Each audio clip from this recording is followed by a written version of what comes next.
Hello guys, in this video I am going to show you how to contact the customer support in the F1 Clash application.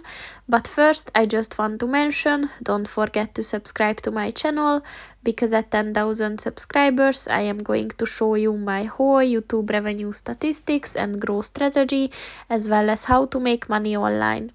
Let's jump into it.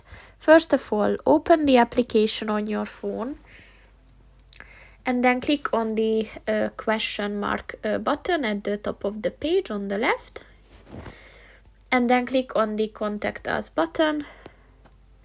And as you can see, here's a chat where you can enter any question or a problem that you have, and you can send it with the blue arrow next to it.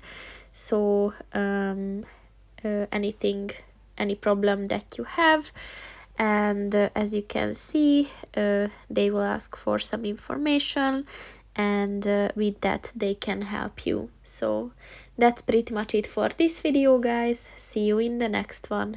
Goodbye.